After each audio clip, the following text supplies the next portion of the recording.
Mejor hablemos. ¿Qué tal? Muy buenas noches, bienvenidos. Les saluda de nuevo Claudia Palacios. Estamos ya en Mejor Hablemos, hoy para conversar sobre un tema que nos importa a todos, a los padres de familia, a los hijos, a los abuelos, a los maestros, por supuesto, y a la sociedad en general. Se trata de la educación en el colegio, la educación en la universidad, y para eso pues tenemos la fortuna de contar con el análisis y las opiniones y los comentarios de Jaime Saavedra, que es el director global de educación del Banco Mundial, que se encuentra de visita en Colombia a propósito de la cumbre de líderes por la educación que se desarrolla en Bogotá. Señor Saavedra, bienvenido. Muchas gracias por la invitación. Oiga, llega usted en un momento muy coyuntural porque me imagino que ha estado al tanto de las noticias sobre el programa Ser Pilo Paga y los cambios que se vienen para ese programa.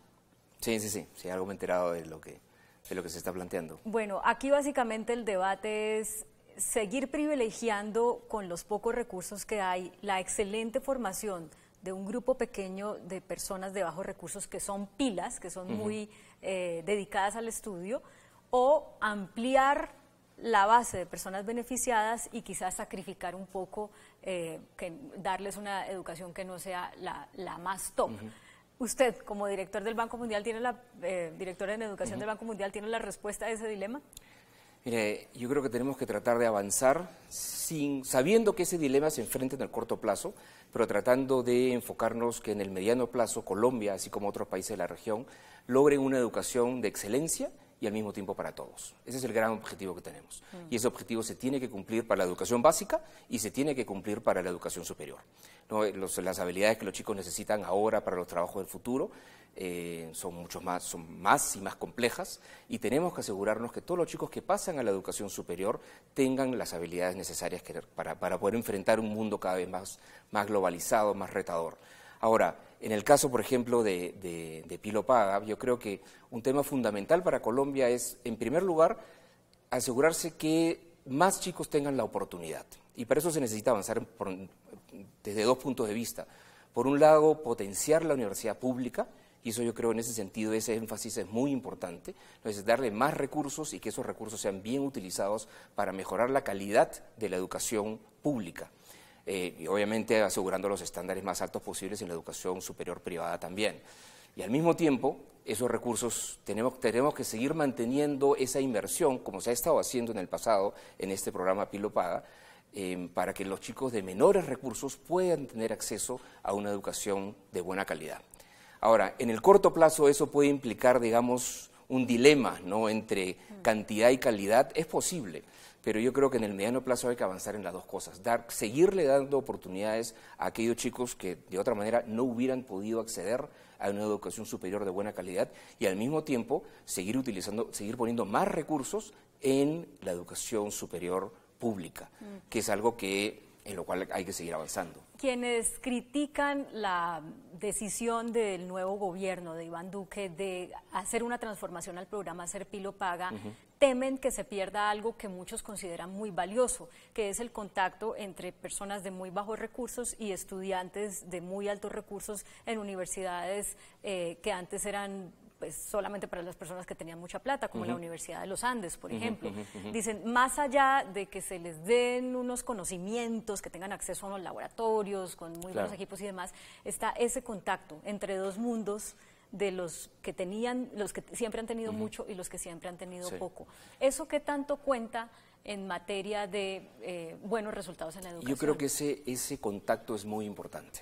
En realidad, si uno tiene un sistema en el cual tiene universidades que uno dijera de buena calidad para aquellos que tienen más contactos o que tienen más ingresos o que su familia tiene más ingresos, y otro tipo de universidades para aquellos que tienen menos ingresos, menos contactos, menos redes, es como que estamos creando dos países.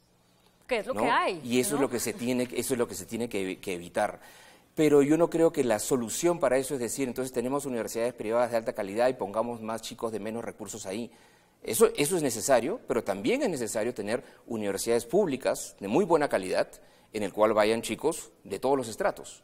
Entonces, o sea, que las personas de más altos recursos también pueden ir a una universidad pública, porque es una universidad pública que tiene una calidad muy alta, y es una universidad pública en la cual la empleabilidad es muy alta. Entonces, si uno incrementa la calidad de la universidad pública, entonces los mejores chicos, los más talentosos, van a querer ir ahí, independientemente de si tienen altos ingresos o bajos ingresos.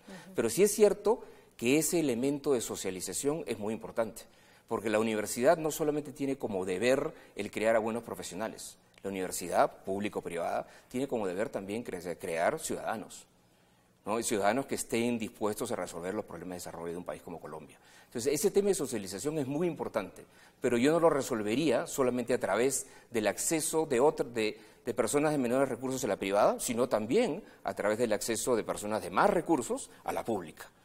¿Se da cuenta? Habría que crear un incentivo, también una frasecita como Ser Pilo Paga, que sea muy pegajosa, que haga que los más pudientes quieran ir a la pública. Que ese incentivo sería la calidad de la universidad pública. Sí. ¿No? Bueno, pasemos a otros temas, porque usted trae su conferencia a esta cumbre de educación, que tiene un título muy interesante: El capital humano y el futuro del mundo laboral. ¿Cómo estamos en materia de capital humano en América Latina y específicamente en Colombia? En Colombia, de alguna manera, refleja lo que le está pasando a varios países de ingreso medio de América Latina, en el sentido de que ha habido una mejora importante, tanto en la matrícula y también en la calidad de la educación. Por ejemplo, el caso específico de Colombia, si nosotros miramos los resultados de la prueba PISA, ¿no?, que es una evaluación internacional que hace la OECD de los aprendizajes de los chicos en matemáticas y en comprensión lectora, Colombia es el país que más ha crecido entre el 2006 y el 2015 en lectura, ¿no?, en comprensión lectora. Y eso es muy bueno. Uno diría, oye, eso está muy bien, ¿no? Perú es uno de los países, mi país, donde también es un país que ha crecido mucho en términos en caso de matemáticas. Pero a pesar de esos crecimientos en los aprendizajes, a pesar, ¿no?, de la expansión de la matrícula, todavía países como Colombia, como Perú, como Brasil, todavía están muy lejos del promedio de la OECD. Jaime, cuando uno oye conclusiones como estas, uno dice, pero ¿por qué no lo estamos haciendo a una mayor velocidad si tenemos, aquí hemos hablado 1000 veces, cómo lo hizo Corea del Sur, por ejemplo, que hace 50 años era un país muy parecido a lo que es hoy Colombia, y también con un conflicto armado, y hoy es una potencia, sí, y tiene un capital humano, sobre todo en desarrollo tecnológico. Como lo hizo Corea del Sur, como lo hizo Vietnam, como lo hizo Finlandia. ¿Por qué ellos lo han podido hacer en menor tiempo y nosotros vamos tan lento? Mire, yo creo que, por eso le digo, han habido crecimientos, pero a pesar de los crecimientos todavía estamos muy lejos de donde debemos estar. Y eso quiere decir que, si bien las cosas han mejorado, las cosas no han mejorado a la velocidad, y la importancia política que ha tenido la educación en nuestros países no ha sido la suficiente. No, el discurso siempre ha sido el correcto. O sea, no hay presidente candidato o político que no haya dicho en América Latina que la educación es lo más importante para el crecimiento y para el desarrollo, y que está comprometido con eso. Pero eso no ha implicado siempre, y no ha implicado a la magnitud necesaria, uno, los recursos en términos financieros, en primer lugar, y segundo, el compromiso político, de consistencia de políticas, y tercero, el haber puesto la capacidad de gestión que se requiere para que un sistema educativo, que es un sistema tan complejo, pueda avanzar. Si usted lo piensa, estamos hablando, en el caso de Colombia, por ejemplo, de un servicio que se tiene que dar todos los días, ¿no?, ¿cuántos son? Como 50.000 sedes escolares, para 10 millones de chicos, trabajando con casi 500.000 de maestros, ¿no?, o un poco más, solamente en la educación básica. Y es un servicio que se tiene que dar todos los días. Pero eso es algo muy complejo. Vamos al eterno dilema del huevo y la gallina, porque entonces cuando hay una manifestación de profesores, dicen, no, pues que necesitamos que nos paguen mejor, pero entonces el ministerio dice, sí, pero entonces déjense evaluar, pero entonces los papás también piden que la jornada sea más prolongada, pero entonces hay que tener más recursos para que la jornada sea más prolongada. Entonces uno dice, ¿cómo lo hicieron en otros países para nosotros salir del dilema de qué hay que hacer primero? ¿Pagarles mejor a los profesores o exigirles que tengan mejor rendimiento? ¿Qué hay que hacer primero? ¿Ampliar la jornada única o esperar a conseguir los recursos para poderla garantizar? Tomando el ejemplo de los maestros, para focalizar, es hacer las dos cosas. Uno les tiene que pagar más, pero les tiene que exigir más. ¿no? En el sentido que los países que la hicieron, los países que tuvieron éxito en educación, es porque son países en los cuales la profesión docente es una profesión que es muy valorada socialmente. ¿Y por qué es muy valorada socialmente? Uno, porque le pagan bien, nunca son millonarios, un docente nunca es millonario, pero se le paga bien, pero se le exige muchísimo. Se le paga bien, pero se requiere que tenga una capacitación muy grande.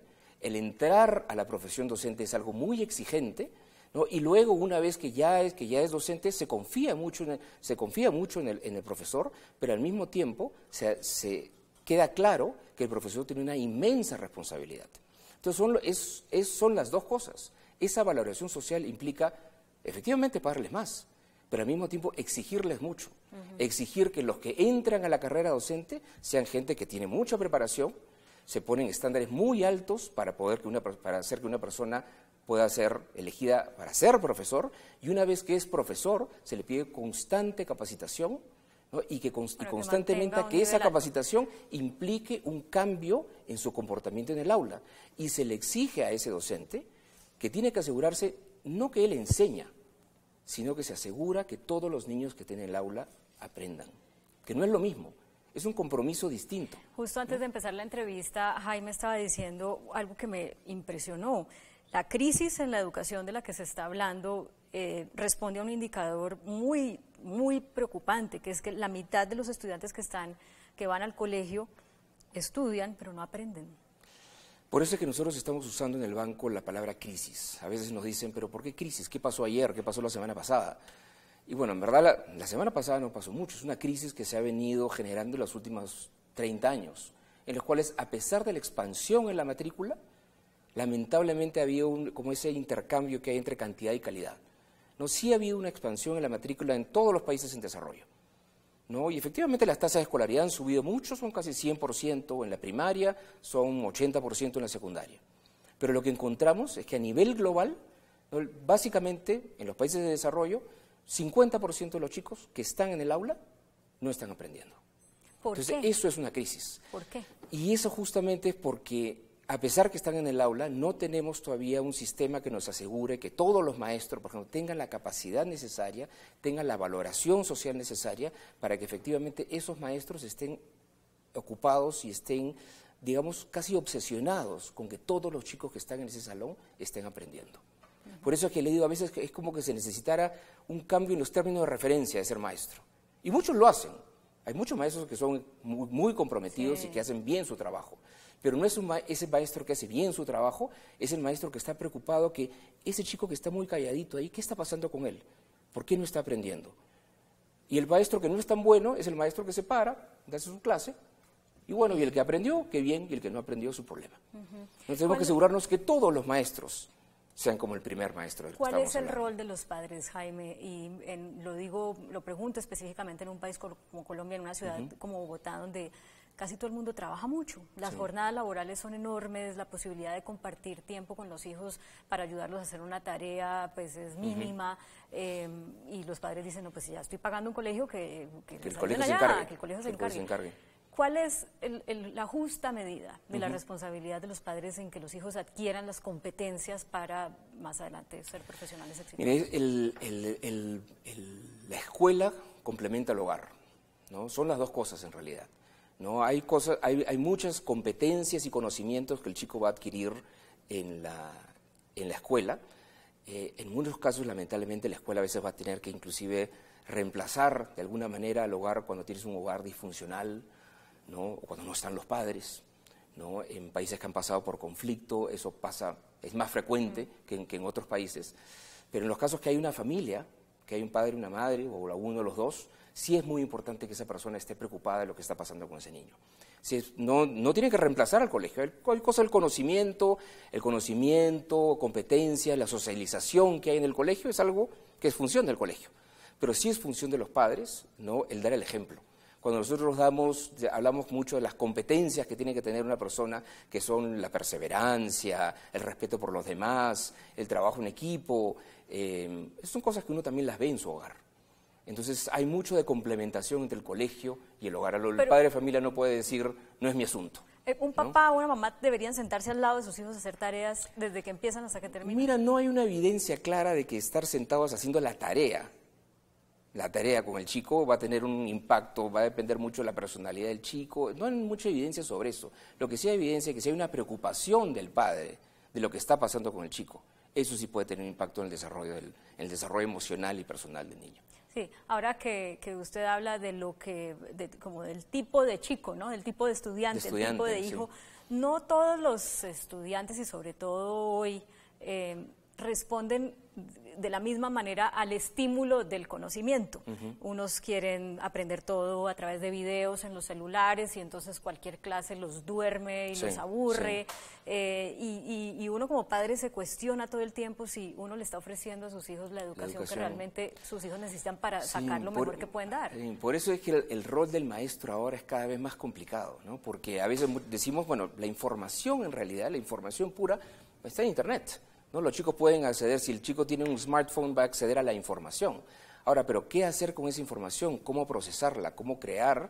Eso es algo que el maestro sí le debe dar, ¿no? Pero entonces el maestro ahora tiene que trabajar de una manera en la cual se complementa con la tecnología en la cual el chico está cada vez más expuesto. Y por lo tanto ya tenemos un maestro en el cual no importa si el maestro sabe mucha historia, sino lo que importa es si el maestro puede enganchar al chico, si el maestro puede asegurarse que ese chico pueda hacerse preguntas, si ese chico puede cuestionar, si ese chico puede trabajar en equipo, si ese chico puede debatir con otros. Entonces es un rol mucho más complejo de facilitador que se le pide al maestro del rol que antes podía haber tenido de darle información.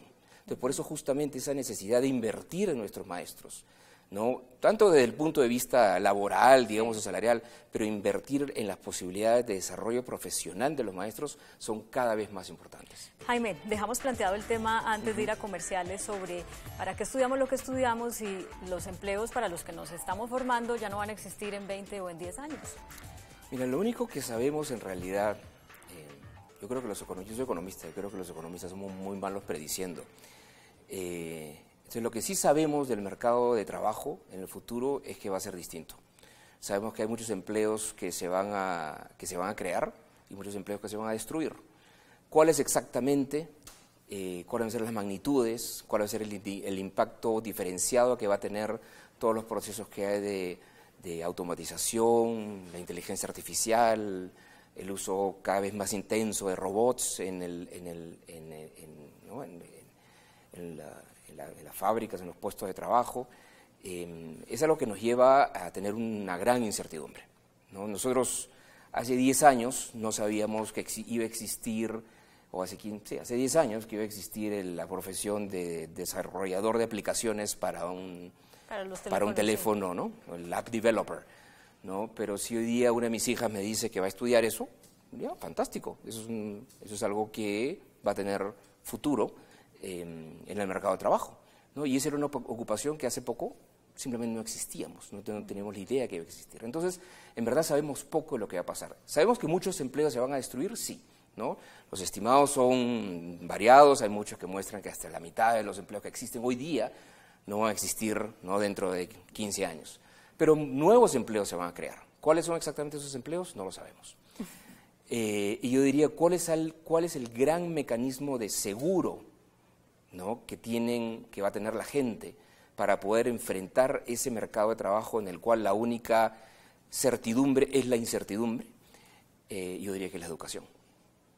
¿No? La educación que ya hemos visto es el elemento fundamental. Claro. ¿Educarse en claro, qué? Es educación que es el elemento fundamental para lograr que todos tengan oportunidades. Y eso ha sido así siempre, ¿no? Si hay un elemento que le da igualdad de oportunidades y la posibilidad es que todos puedan labrarse su propio futuro, es la educación. La gran pregunta es, como dice, es ahora cómo tiene que ser esa educación para poder enfrentar ese mundo del futuro. Entonces, y ahí yo diría que hay 3 áreas fundamentales. Una es que tenemos, para empezar, que asegurarnos que todos tengan esas habilidades fundamentales. Y hemos dicho que no todos las tienen.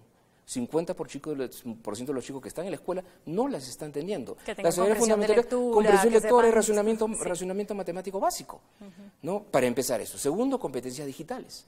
Va a ser imposible vivir sin poder interactuar, ¿no?, de una manera eficaz con el mundo digital. Y tercero, se requiere un conjunto de habilidades que se le llamaba habilidades socioemocionales o habilidades del siglo XXI, ¿no?, que siempre han existido pero son cada vez más importantes. ¿no? Que es esa habilidad para empezar de estar dispuesto a aprender permanentemente, ¿no? Esa lógica de que, bueno, yo estudio, si tengo suerte estudio en la universidad y listo, nunca más abrí un libro, de ahora en adelante solamente voy a trabajar, así ya no va a ser. Ya uno va a tener que estar dispuesto a tener un cambio de mentalidad, de tal manera que permanentemente uno tiene que estarse actualizando, ¿no? Y regresando y quizás cambiando de profesión. Eso es algo que no está en la cabeza de la gente, ¿no? Y por otro lado, ese otro conjunto de habilidades, aparte de estar dispuesto a aprender permanentemente, es lo que le llamamos la creatividad, el pensamiento crítico, la perseverancia, la habilidad de comunicarse bien, que son cosas que siempre han existido, siempre hemos dicho que son importantes, pero ahora son absolutamente fundamentales. ¿Y eso dónde lo están enseñando? Porque y eso, uno los sistemas, no necesariamente encuentra que los sistemas educativos, los sistemas educativos exitosos justamente están asegurándose que sus maestros, ¿no?, puedan estar interactuando con sus estudiantes de una manera distinta. Justamente puedan estar interactuando de esta manera en la cual les, digamos, propician de que estas habilidades nuevas se estén desarrollando. Hace unos días oí una conferencia de alguien especialista como en la revolución digital, sí, que decía que las universidades están en peligro de desaparecer si no crean unos programas en los que haya una integralidad en la formación de estas competencias, porque si a los ingenieros solamente les enseñan la matemática o al periodista, bueno, lo que nos enseñan los periodistas, que no es mucho, las universidades, eso lo puede adquirir la persona a través de una clase en internet, sin necesidad de ir a una universidad. ¿Cuál es cómo ve usted el futuro de las universidades? Hay dos temas que yo creo que son importantes. Uno, que el ingeniero tiene que tener habilidades socioemocionales. Quizás antes lo necesitaba, ahora es crucial. Entonces, es esa combinación de habilidades que son absolutamente necesarias hoy día. Y segundo, es que todavía tenemos en países como Colombia y en muchos de los países de América Latina esta lógica de que lo crucial es la universidad, como tal, como siempre se ha definido, ¿no? Y tenemos que ahora pensar en un mundo de la educación superior mucho más flexible, mucho más integrado. No todo el mundo tiene que ir a la universidad para ser exitoso. La educación técnica no puede generar tantos retornos como la educación superior universitaria. Nos puede. No, exacto. Nos puede generar. Sí, puede generar retornos tan altos como la educación superior universitaria. No hay que verla como una cosa... Es un error gravísimo verla como, digamos, como el pariente pobre. ¿No? Hay muchos chicos que justamente son exitosos por haber tomado esa decisión audaz, ¿no?, de decir, voy a ser tecnólogo, entrar no voy a ser profesional, sino a la educación superior tecnológica. Y en segundo lugar, no podemos ver que sean dos mundos aparte, de que a los 18 años uno le va a decir a un chico, tienes que escoger o la vía universitaria o la vía tecnológica, y son dos vías que nunca se van a juntar. Ya no va a poder ser así. Ya no podemos hablar de sistemas universitarios, sino de sistemas de educación superior, en lo cual justamente el mundo técnico y el mundo universitario tiene que estar entrelazados. Una persona tiene que pasar de un tipo de institución a otra de manera flexible. Me queda como un minuto, Jaime, para algo final, que es, generalmente los jóvenes se gradúan del colegio a las 16, 17, 18 años, que es una edad muy temprana para escoger lo que uno quiere hacer el resto de la vida. Por eso muchos padres que tienen la posibilidad dicen, no, yo prefiero que se vaya a viajar un año, que se unte de mundo, a ver qué realmente qué es lo que le gusta. Para quienes no tienen esa posibilidad, ¿usted qué consejo les da a los padres que tienen unos hijos que se van a graduar, que no saben qué estudiar o no saben si están tomando la decisión correcta, con el esfuerzo que eso significa para un papá de ir a pagar una... Yo creo que hay un rol para la familia y para la universidad también, ¿no? La universidad tiene que dar un espacio, universidad o la institución tecnológica, tiene que dar un espacio para la flexibilidad, ¿no? Tiene que dar un espacio para que el chico pueda experimentar, pensar, a mí yo creo que me gusta esta carrera, y después de un tiempo decir, no, ¿sabes qué? Me equivoqué, no me gusta esta carrera. Eso significa que se perdió la platica. Exactamente, o la plata o el tiempo. ¿No? Entonces sí se requiere mucha flexibilidad por parte de los sistemas educativos postsecundarios, ¿no? Y se requiere también ahora mucho más apertura de mente, en el sentido de que un chico no necesariamente tiene que ir y enrolarse a algo que le va a durar 5 años, sino puede enrolarse en un curso de meses o de un año y luego trabajar y luego decir, no, ahora ya quiero ir a la universidad. A eso es lo que voy, que tenemos que tener sistemas cada vez más flexibles que junten lo técnico como lo universitario y que le permitan a los chicos experimentar, cosa que en verdad nuestros sistemas todavía no lo permiten, ¿no? Pero tenemos un reto grande por delante. Jaime Saavedra, director global de educación del Banco Mundial, muchas gracias por compartir estas ideas y información con nosotros. Gracias por la invitación. A ustedes también muchas gracias por acompañarnos. Los dejamos como siempre con el adelanto de las caricaturas que serán publicadas mañana en El Tiempo Impreso y en eltiempo.com. Que tengan feliz descanso.